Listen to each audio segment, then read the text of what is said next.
E hoje nós vamos falar da praga da alienação parental, uma verdadeira praga que está assolando os tribunais judiciários eu digo aqui pelo Estado de São Paulo, que eu também faço perícias para outras comarcas. Hoje é muito comum a alegação por parte, enfim, a alegação na inicial, etc., ou na contestação, de prática de que um dos cônjuges ele está abusando da criança. Então, isso é muito comum. Eu trouxe aqui como que se constrói um verdadeiro castelo de horror de alienação parental. E isso, vocês vão ver, isso aqui é verídico, isso aqui é verdade.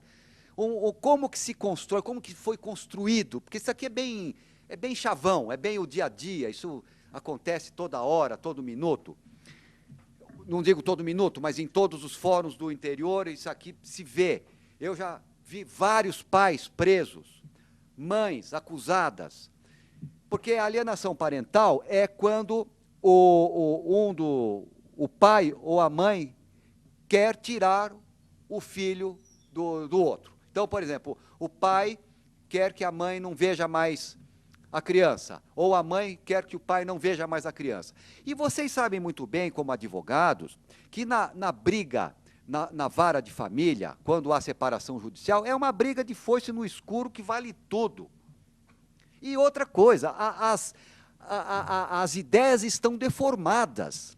Por que elas estão deformadas? Porque existem sentimentos brutais, sentimentos entre os cônjuges, de ciúmes, de raiva, enfim, de tudo,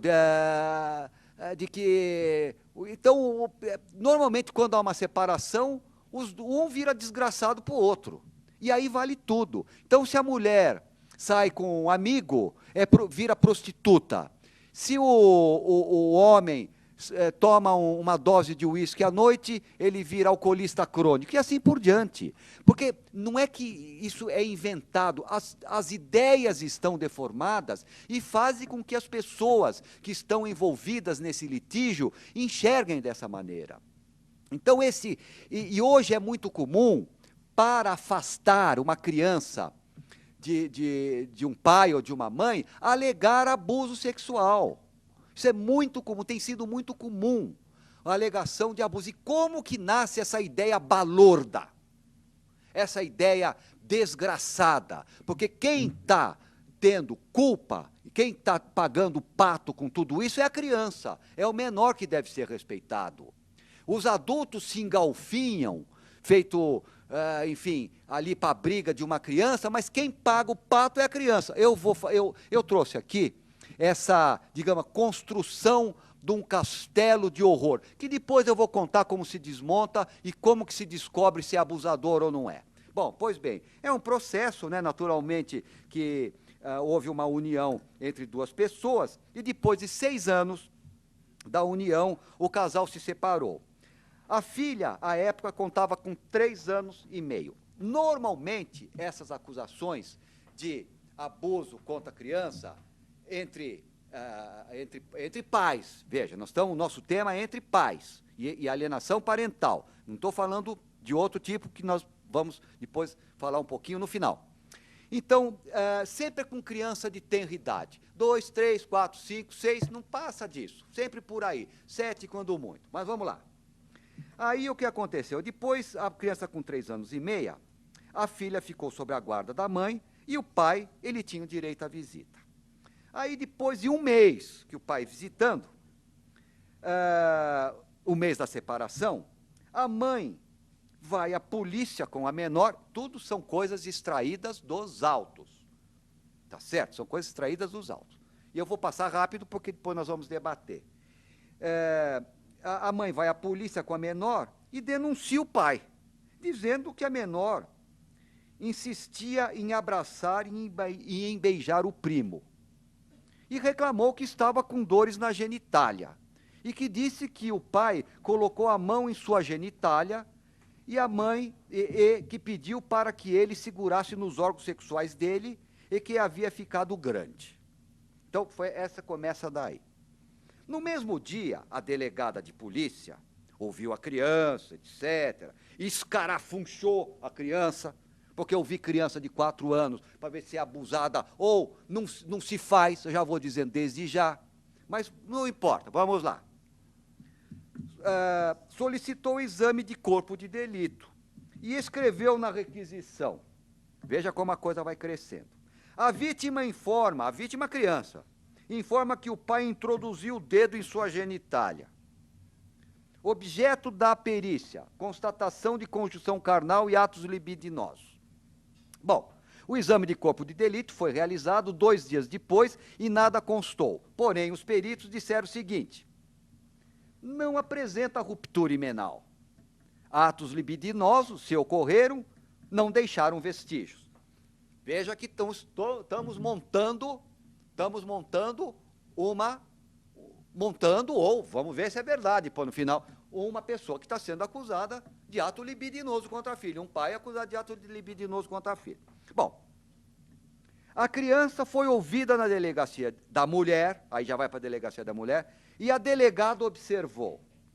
Não sabendo ler nem escrever, é claro, com 3 anos e meio, disse que quando vai à casa de seu pai, ele beija de língua.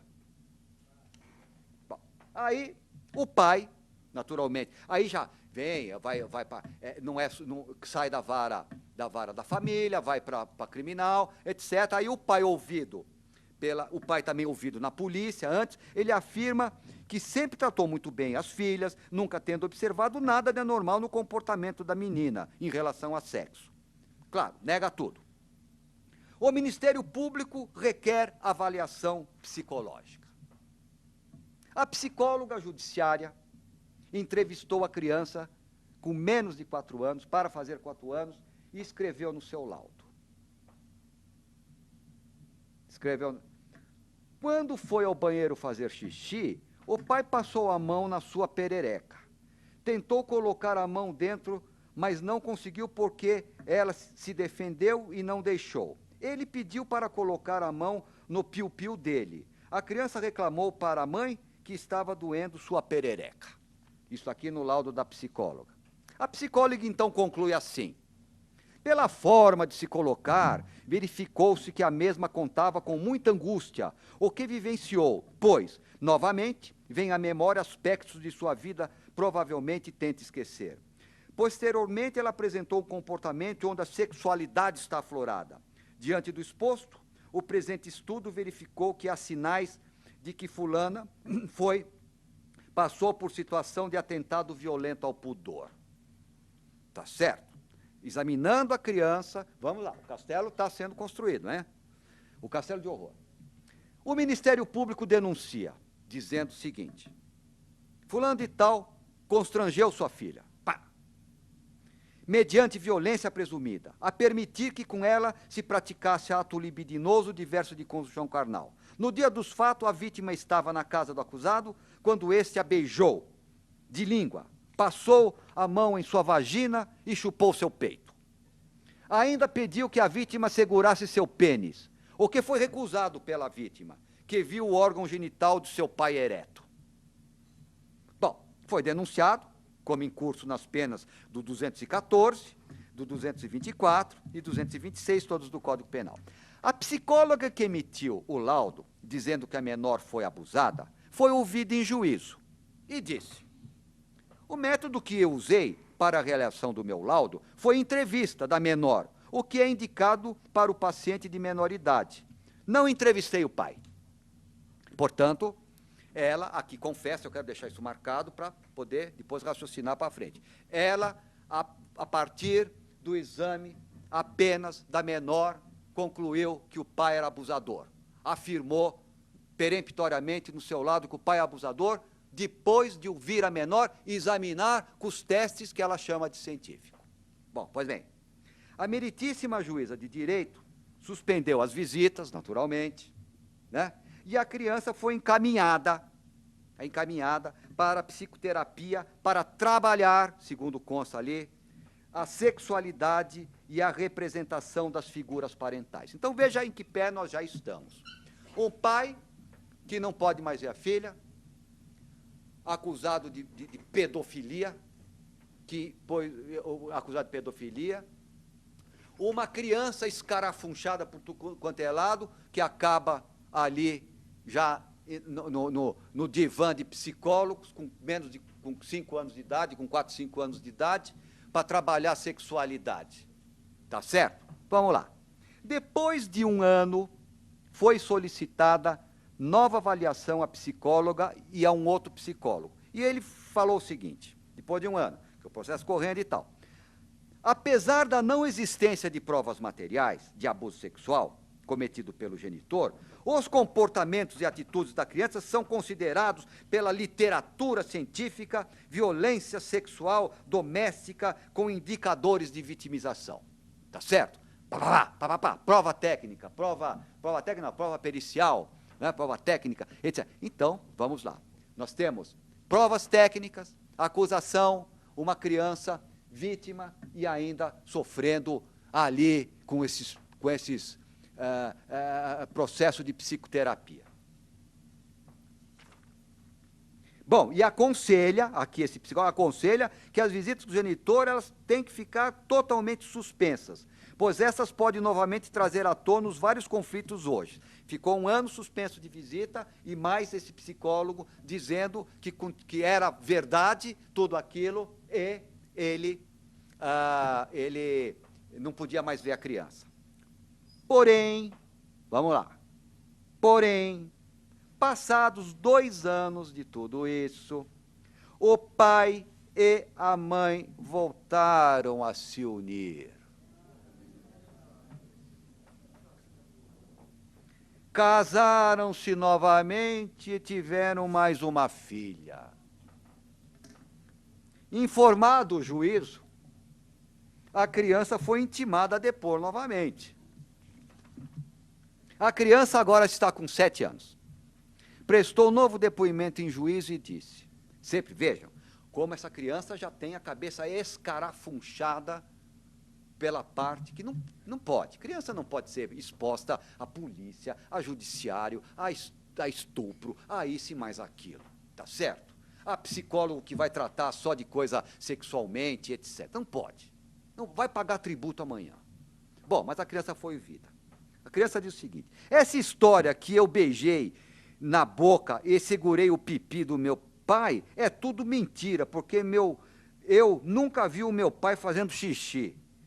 Minha mãe tinha raiva do meu pai, porque ele tinha uma amante. A avó da criança, ou seja, a mãe da mãe, diz o seguinte, com relação aos fatos, posso dizer que minha filha é pessoa muito ciumenta. Acredito que minha filha, fulana, inventou tudo isso. Minha filha chegou a dizer para mim que inventou tudo isso porque ela achava que estava sendo traída. O réu sempre foi um pai muito bom. Isso é a mãe da mãe. A mãe da menor, veja, agora começa a coisa a ficar interessante. A mãe da menor, de próprio punho, escreve a carta de confissão e arrependimento seguinte. Eu, fulana de tal, venho por meio desta confessar que é insanamente, por ódio e vingança por ciúmes, induzi minha filha, fulana, a dizer que o pai, fulano, teria tentado mexer com ela. Minha vontade era de me vingar, e vi naquela oportunidade uma possível vingança, sem pensar nos prejuízos que isso poderia acontecer. Tá certo? Sucede que, depois de 3 anos da carta de arrependimento, separaram-se novamente. E a mãe da menor presta novo depoimento, voltando atrás e dizendo que o que falaram anteriormente era tudo verdade, e ainda acusa o marido, o ex-marido, de ter forçado ela a escrever tudo aquilo. Carta de próprio punho, eu li tudo isso. Que o pai era um abusador mesmo e tal. Bom, o que aconteceu? Em fase de alegações finais, esse processo está, o Ministério Público entende que o caso é bem emblemático e bem representativo da dinâmica familiar em caso de abuso sexual. Entende que a fala da mãe confirma o ato e sua narrativa vem amparada amplamente em prova pericial, que são as avaliações psicológicas. o pai está afastado do lar, está para ir em cana, proibido de ver a filha para a preservação da integridade da menor. O Ministério Público ainda salienta que o crime praticado pelo pai assemelha-se aos hediondos e pede a sua condenação. Bom, pois bem, vamos lá. Agora vamos debater. Isso aqui é clássico. Esse é um caso clássico, apenas esse, para mim, é mais interessante, porque ele tem a carta de confissão da mãe, que é sempre assim. A carta de confissão da mãe sempre vem. Agora, veja um pouco. Vamos lá. Nós estamos diante de um caso que há uma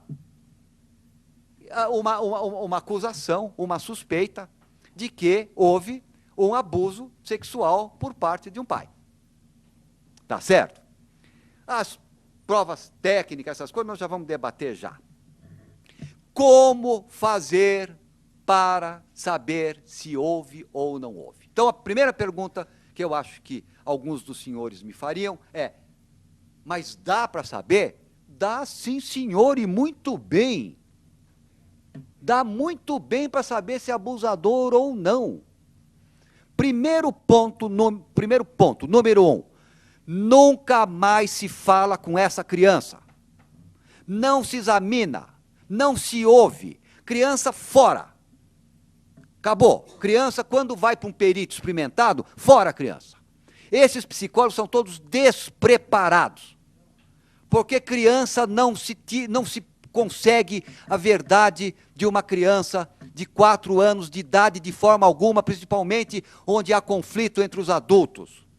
A criança, o psiquismo de criança, ele confunde a realidade com a fantasia.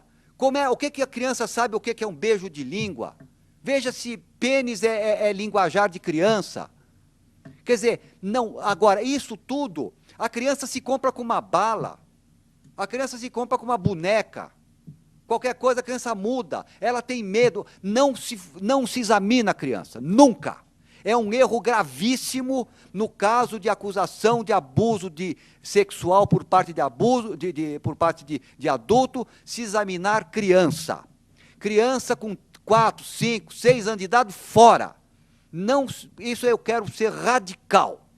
Quem examina a criança está errando. Agora os senhores voltam a perguntar, mas espera aí, como nós vamos saber, como nós vamos fazer para saber se essa criança foi abusada ou não? Como nós vamos fazer? É muito simples. Quem abusa de criança é pedófilo. E quem é pedófilo, ele tem características, sinais e sintomas que não ficam só no prazer em ter ereção com criança, prazer em ter satisfação com criança. Tem muitos outros sinais e sintomas, e pior nesses casos. Ele tem que ser pedófilo e tem que ser incestuoso. Então ele teria que ser chamado de monstro por qualquer um de nós. Quem é pedófilo e incestuoso é monstro. E o pedófilo, ele não é voltado para isto, ou para aquilo, ele é voltado... Quando ele é pedófilo, não é que fica atido só num item, numa criança. Ele normalmente tem muitos sinais e sintomas que um psiquiatra, ainda que recém-formado, se vier de uma boa escola, ele sabe, é impossível passar por um exame psiquiátrico, um pedófilo e não ser descoberto. Um pedófilo incestuoso. Os sinais e sintomas não são somente psicológicos, psiquiátricos. A deformidade não está só em ter atração. Quem tem atração sexual por criança é um deformado. Não há dúvida nenhuma. E um deformado, ele vai apresentar outros comportamentos, que são comportamentos que sempre estão associados a isso. Quando uma pessoa tem pneumonia, ela não tem só tosse. Ela tem tosse e tem febre. E tem escarro, e tem isso e mais aquilo. Quando uma pessoa tem esquizofrenia, ela não tem só delírio de perseguição, ela tem alucinações, ela tem embotamento afetivo, ela tem anosognosia, que nós falamos aqui no início. Quando uma pessoa tem transtornos de comportamento sexual, ela não tem só transtorno, ela não tem só não tem só o comportamento sexual anômalo, ela tem muito mais, que qualquer exame psiquiátrico dirá com muita naturalidade, com muita tranquilidade. E foi exatamente o que não foi feito aqui. O psicólogo confessou que não examinou o pai, a psicóloga confessou que não examinou o pai, etc. Agora, isto costuma ser a praga forense do momento, porque muitos casos de abuso de criança por parte de pai em briga por guarda de criança têm ocorrido. Olha, eu me formei em 1974, eu vou fazer 38 anos de formado. Desde os primeiros dias de formado, não tinha nem registro no Conselho Regional de Medicina, eu já fui para a psiquiatria forense trabalhar só nisso, e só sempre fiz isso. Eu costumo dizer que, ainda que seja médico, entre uma perna quebrada e uma amidalite, eu sei que uma fica da cintura para baixo, outra da cintura para cima, não sei nada. Mas essa área, eu só faço isso, eu só vejo isso em varas de família, em varas criminais, enfim, é o dia a dia, são casos desse tipo de acusação e tal. E o que eu posso dizer, que nesses quase 38 anos de psiquiatria forense, isso não tinha antigamente, não existia esse tipo de acusação, isso de uns 4, 5 anos para cá, virou uma verdadeira epidemia. É sempre acusação de pedofilia. E, via de regra, quando tem esse tipo de acusação, sempre o pai é afastado. O pai ou a mãe. Eu já vi mãe, não uma, várias mães acusadas de pedofilia com o filho. Sabe como? Quando vai dar banho. Quando vai dar banho, a mãe estava lá pegando no piu-piu e não sei o quê, então vai... E aí o outro, o filho veio com o piu-piu da casa da mãe, vermelho, então a mãe, sabe, com comportamento estranho, aí vai para o psicólogo faz essas leituras balordas, essa é a verdade. E o grande problema é que isso tem aceitação na justiça. Com esses laudos ordinários, vagabundos, que não servem para nada, entendeu? Ao contrário, que vai lá escarafunchar a cabeça de criança e dizer que foi realmente abusado, a justiça está aceitando. Os juízes estão aceitando, achando, e já empurra o pai para lá. E para reverter isso é uma complicação danada. Agora, no fundo, quem vai pagar tributo e caro é a criança.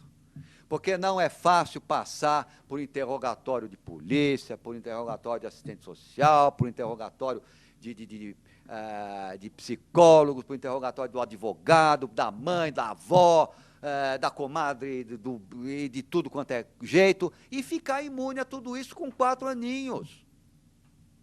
A cabeça de criança é igual, costumo dizer, igual carpintaria de telhado. Se o peso que lhe coloco em cima, ele excede a resistência do material, tudo se arrebenta, tudo estala e se deforma. Criança de 4 anos passar por tudo isso e ainda vai fazer terapia para gente abusada sem tecido? Quer dizer, o que vai ser essa criança quando adulta?